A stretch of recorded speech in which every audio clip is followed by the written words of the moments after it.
गरीब साध साध सब नेक हैं, आप अपनी ठोरे, जो सतलोक ले जाएंगे वो साधु कोई और।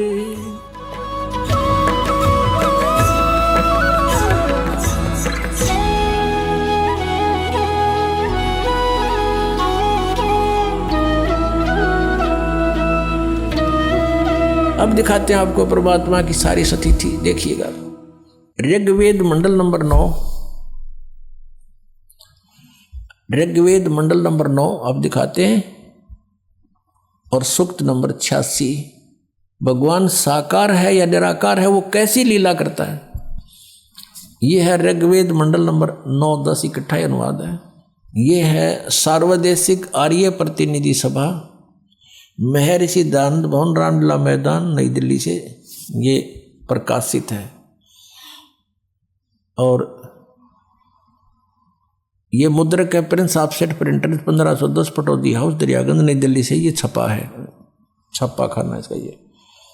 अब देखना ये है ऋग्वेद मंडल नंबर 9 और सूक्त 86 का मंत्र नंबर 26। इसमें लिखा कि यज्ञ करने वाले यजमानों के लिए परमात्मा, यज्ञ करने वाले माने धार्मिक अनुष्ठान यानी साधना करने वाले, यजमान माने भक्तों के लिए परमात्मा सब रास्तों को सुगम करता हुआ उनके विघ्नों को मर्दन करता है और उनको पवित्र करता हुआ और अपने रूप को सरल करता हुआ वह कांति में परमात्मा, यह लिखना था कबीर देव। कवि कोई भी सर्वज्ञ नहीं हो सकता जिसको सारा ज्ञान हो। कवि कविता बना सकता है, ये कबीर देव लिखना था यहाँ पर। वो कबीर देव विद्युत के समान यानी आकाशीय बिजली की तरह सेकंड में नीचे आ जावे, क्रीड़ा करता हुआ, ऐसे लीला करता हुआ वर्णीय पुरुष को यानी अच्छी आत्मा को प्राप्त होता है। अच्छी आत्मा को आके मिलता है, जैसे आदरणीय धर्मदास जी को मिले, आदरणीय नानक साहिब जी को मिले, आदरणीय मुल्कदास साहिब जी को मिले, आदरणीय दादू साहिब जी को मिले, आदरणीय गरीबदास साहिब जी गांव छुरानी जिला दद्दर हरियाणा वाले को मिले, आदरणीय गीसा दास साहिब जी गांव खेखड़ा यूपी मेरठ वाले को मिले। तो अच्छे पुरुष को आकर प्राप्त होता है। वो कहाँ रहता हो भगवान? 27वें श्लोक में ऋग्वेद मंडल नंबर 9 और सूक्त नंबर 86 का 26 पढ़कर 27 में पा गए। इसमें इन्होंने ये जो निराकार मानते थे भगवान को और वेद बता रहे हैं, वह परमात्मा प्रकाश पुंज परमात्मा को, जो परमात्मा ध्युलोक के तीसरे पृष्ठ पर विराजमान है, वहां रहता है। तीसरे एक स्थान पर रहता है ध्युलोक के यानी उस तेजो में लोक सतलोक के एक स्थान पर, तीसरे स्थान पर विराजमान, स्थान पर विराजमान है, वहां रहता है। निराकार क्यों करो भगवान जब वहां बैठा है? आगे दिखाते हैं। यह है ऋग्वेद मंडल नंबर 9 सूक्त 82 का। ऋग्वेद मंडल नंबर 9 और सूक्त 82।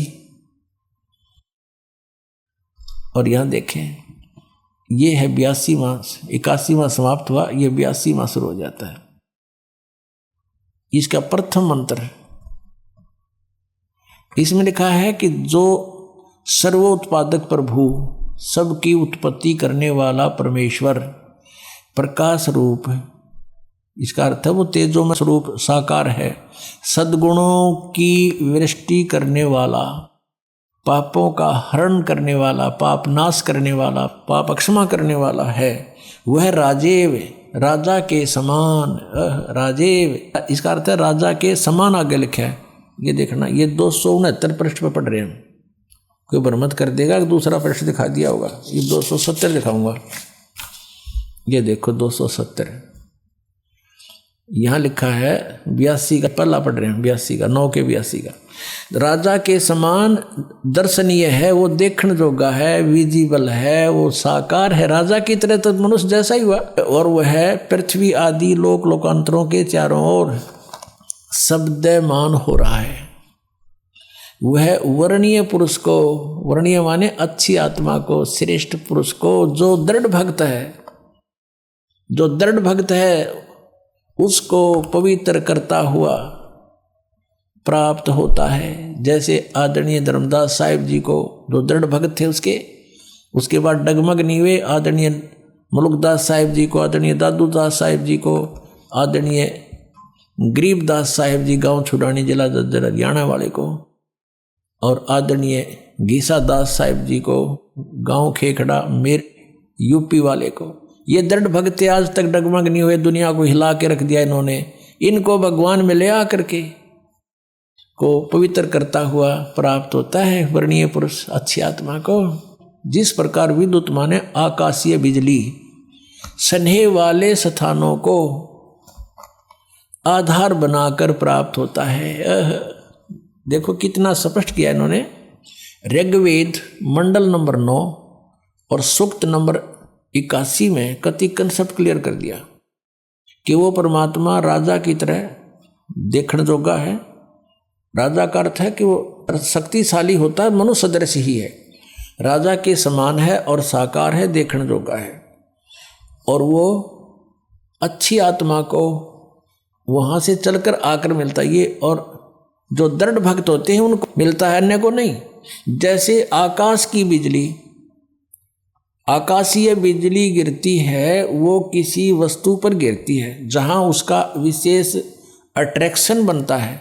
पुराने समय में जब कांसी धातु के बेले थाली हुआ करते प्रांत, और उनको अगर वर्षा के दिनों में कहीं बाहर वो पड़े रह जाते तो हमारे बुजुर्ग दादी माता कहा करते थे कि कांसी के बर्तन पर बिजली गिर जाती है, जब उसका संयोग होता है ऊपर से गिरने का, तो वहाँ अवश्य उसी को तुरंत वहीं आकर के अट्रैक्ट होती है, उस कारण उस खिंची आती है, उसी पर गिरती है।